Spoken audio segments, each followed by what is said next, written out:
Radio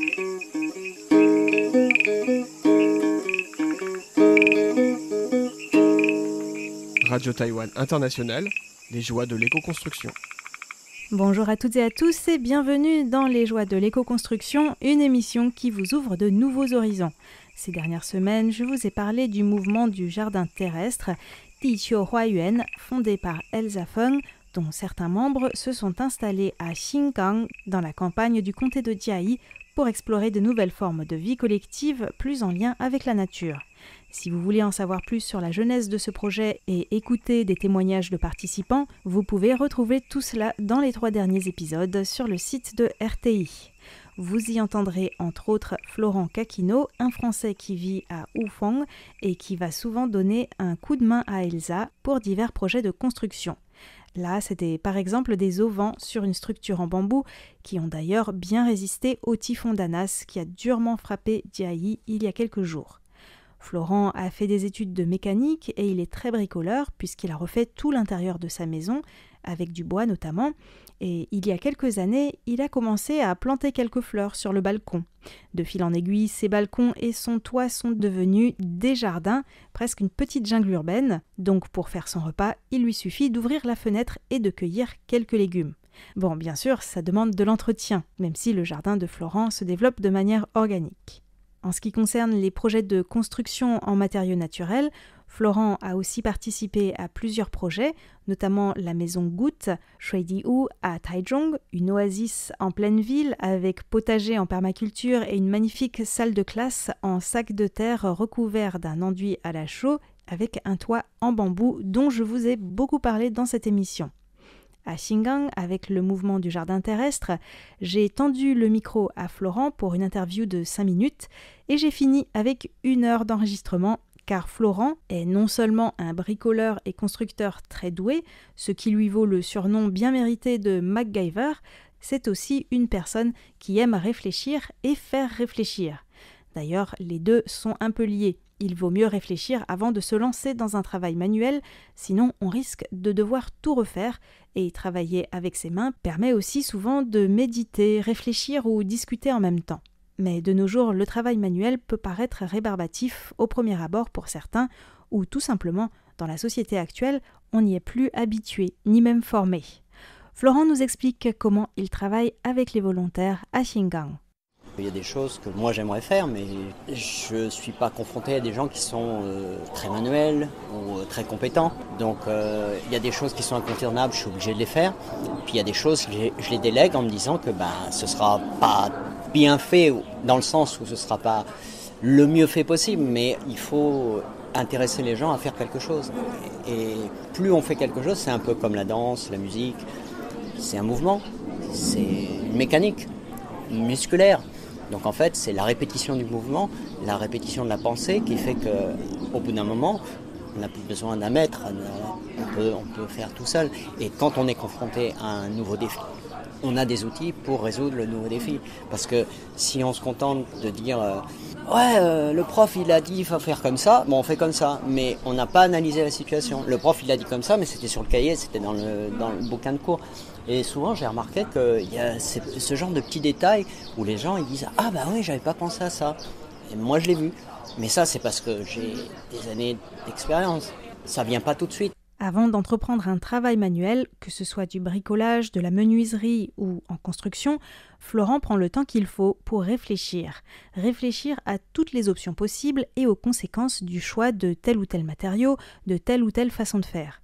En fonction de l'objectif, que ce soit transmettre des connaissances, construire quelque chose qui soit le plus durable possible ou qui soit avant tout modulable, il ne prendra pas la même décision. C'est pour ça qu'il pense à tous les détails, ce qui étonne les Taïwanais qui ont parfois tendance à privilégier le fait de construire vite et pas cher, avec tous les problèmes que cela peut engendrer par la suite, bien sûr. Quand c'est un projet de groupe, il faut tenir compte des attentes et des avis de chacun, puis trouver une solution qui plaise à tout le monde. Un jour, une femme qui participait à un atelier avec Florent lui a dit « C'est super, avec toi comme professeur, on apprend à penser ». Ce qui a un peu étonné Florent, puisque le rôle d'un professeur n'est-il pas justement d'encourager ses élèves à penser par eux-mêmes ? Que ce soit à Xingang ou sur le chantier de la Maison Goutte à Taichung, les volontaires sont en général sans grande expérience du travail manuel, car c'est quelque chose que l'on a perdu ces dernières décennies. Comme le dit Florent, on perd de plus en plus le contact avec la réalité physique. Le monde est devenu aseptisé, formalisé, normalisé, et ce n'est pas sans conséquence. On fait en sorte d'adapter tout notre environnement à nos besoins, au lieu de penser qu'on est une partie de l'environnement. Bien sûr qu'on aime le confort, bien sûr, on aime que ce soit pratique, on a notre téléphone, on a notre voiture, etc. Mais au-delà de tout ça, il y a aussi le fait qu'on ne peut pas tout réguler. Le monde, c'est pas un monde artificiel dans lequel on vit. Alors on peut faire des petites parties.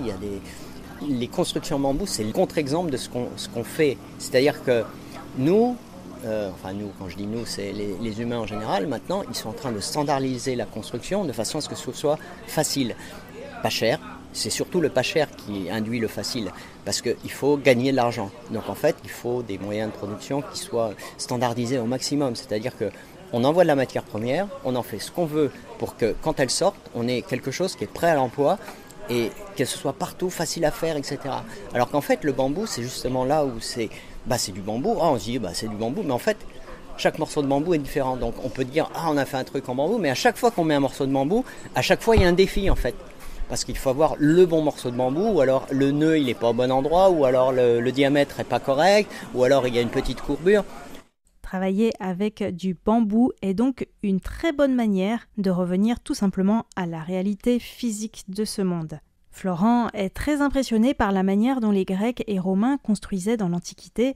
Ils n'avaient pas les techniques ni les outils d'aujourd'hui, et pourtant, ils ont construit des amphithéâtres de plusieurs milliers de places où les spectateurs pouvaient entendre les acteurs sur scène qui s'exprimaient sans micro, bien sûr. Tout ça, c'est parce qu'à l'époque, ils avaient le sens de l'observation et s'adaptaient à leur environnement, souligne Florent. Maintenant, c'est l'inverse. On est conditionné pour commander des repas à emporter sur une application sur son téléphone, mais tout ça c'est artificiel. On perd le sens de l'observation, les savoir-faire manuels, et surtout, comme le rappelle Florent, tout cela tient à la fée électricité. Il suffit qu'il y ait une panne, comme ce qui s'est passé en Espagne il y a quelques mois, pour que plus rien ne fonctionne. D'où l'importance de savoir se servir de ses mains et de se débrouiller. C'est notamment ce que l'on apprend dans des projets tels que la Maison Goutte ou le mouvement du jardin terrestre. Comme MacGyver, quand on n'a pas tous les outils sous la main, il faut trouver des solutions alternatives et pour ça, il faut réfléchir. Et quand Florent ou d'autres personnes d'expérience ne sont pas là, il faut s'autonomiser et travailler sans chef. Or, ce n'est pas toujours ce que l'on apprend à l'école. Il y a des techniques avec ce qu'on a. C'est vraiment, ici, c'est un peu... Il n'y a pas toujours ce qu'il faut. Des fois, il manque l'outil ou des fois, j'ai oublié les vis. Et puis, on regarde dans l'environnement, est-ce qu'il n'y a pas quelque chose qui pourrait faire l'affaire ? Et ça, c'est ça quand je disais, il faut avoir des mécanismes de réflexion. C'est une situation immédiate et il faut gérer. C'est MacGyver. Et c'est un peu ça, c'est MacGyver. Je crois que on en revient à ça, mais c'est pas que MacGyver, c'est juste un état d'esprit. Donc en fait, il faut apprendre les gens à quitter un peu le monde théorique, le monde des kaoshi, je veux dire toujours les examens sans arrêt. Bon, l'examen, il sert juste à mesurer qu'on est bon à faire cet examen-là, c'est tout. Le problème de la vie, c'est qu'en fait, il y a des situations qui sont pas dans les cours. Et il faut faire avec les éléments qu'on a appris dans les cours et hors cours pour gérer la situation. C'est pas l'examen en soi, ça peut être une finalité, mais je pense que chaque être humain, il a pour finalité de vivre. Et c'est pas juste passer sa vie dans un bureau pour enrichir quelqu'un, quoi. Je veux dire, il y a beaucoup de gens qui aspirent plutôt à profiter un peu du soleil ou d'une brise plutôt, parce que la bise, ça souffle un peu trop fort. Mais je veux dire, quand moi, des fois, le dimanche, je suis chez moi, il n'y a pas de trafic, il n'y a pas les usines qui tournent, et il y a juste les oiseaux qui chantent. Et puis c'est très bien. C'est genre d'activité gratuite et très reposante. Et ici, c'est quand même agréable. Le coin est quand même agréable, c'est-à-dire que il y a des arbres, il y a de l'eau, il y a un buffle, il y a des poulets, il y a une chèvre, il y a des gens, il y a du verre. Bon. Il y a des petits inconvénients, mais Taïwan, c'est difficile de pas trouver ou une usine ou un parking ou je sais pas quoi. Mais dans l'ensemble, ici, c'est quand même agréable. La vie, pour moi, c'est quand même Tu te lèves le matin, tu ouvres la fenêtre, tu vois du verre, quoi. Tu vois pas un béton, tu vois pas un mur de béton en face. Florent n'est pas du genre à ne rien faire, mais plutôt du genre à ne faire rien. Et c'est pas facile de le faire bien, plaisante-t-il. Il prend le temps de savourer la vie, mais il aime aussi être actif en mettant ses compétences au service de projets qui ont du sens et en partageant ses savoir-faire lors d'ateliers, notamment des ateliers pour fabriquer des boîtes à compostage en bois de palette qui peuvent aussi servir de banc, ce qui permet de retisser des liens avec l'environnement et des liens sociaux dans des zones très urbanisées. Mais bricoler ou préparer des matériaux avant de construire, ça demande souvent des travaux manuels répétitifs. On pense a priori que c'est quelque chose de rébarbatif, et pourtant j'ai pu constater, comme Florent, que de nombreuses personnes aiment bien casser des briques ou trier des vis de temps en temps, si c'est pour un projet que l'on apprécie. Et puis, ça permet de méditer par le travail. Le fait de faire un geste mécanique, finalement automatique, il te libère finalement de la conscience que tu as apportée à ce geste. Et tu peux effectivement discuter avec des copains s'il y a des copains à côté, ou tu peux et faire quelque chose d'utile parce que physiquement, et réfléchir à quelque chose pour toi-même, ou profiter du fait que tu es dans un bon environnement, etc. Mais souvent, tout ce qui est fastidieux, on essaie de le reléguer aux autres. C'est un peu la paresse, mais j'ai pas dit qu'il fallait pas être paresseux, mais quand même, je veux dire, si le seul objectif de sa vie, c'est d'avoir un corps et de ne pas utiliser ses muscles et de ne pas utiliser son cerveau, la Matrix, quoi. Je veux dire. Mais honnêtement, il y a beaucoup de gens maintenant qui fuient tout effort. Avant, quand les maisons étaient en matériaux naturels et souvent auto-construites, il fallait les maintenir, ce qui nécessitait des compétences, précise Florent.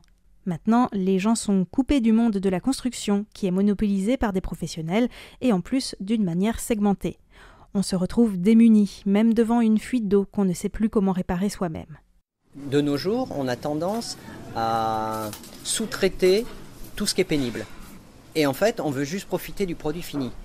Et ce qui est dommage, parce qu'en fait, ce qui est le plus important, ça dépend des objectifs, mais le processus de l'élaboration du produit fini est certainement aussi important que le produit fini lui-même. Sauf pour les gens qui n'ont aucun intérêt avec le processus de fabrication. Il y a des gens qui sont juste des utilisateurs. Et la seule chose d'ailleurs dans leur vie, ce sont des consommateurs.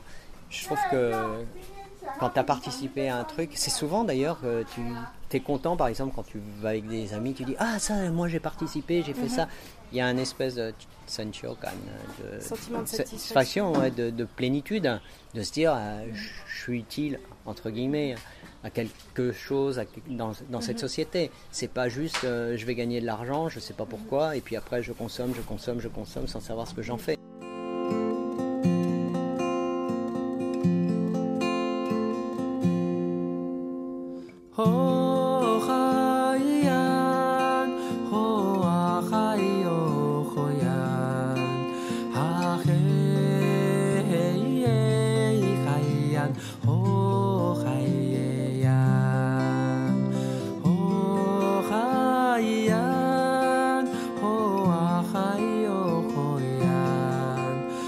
C'est peut-être pour ça que mon interview de 5 minutes a fini par durer 1 heure. Les discussions avec Florent invitent à la réflexion et j'avais envie de partager ça avec vous. Je vous laisse donc méditer et peut-être aussi mettre la main à la pâte ou dans la terre si le cœur vous en dit. La semaine prochaine, je poursuis la série sur le mouvement du jardin terrestre avec un épisode consacré à la question suivante: pourquoi est-il si difficile de créer des écovillages à Taïwan? À mercredi prochain.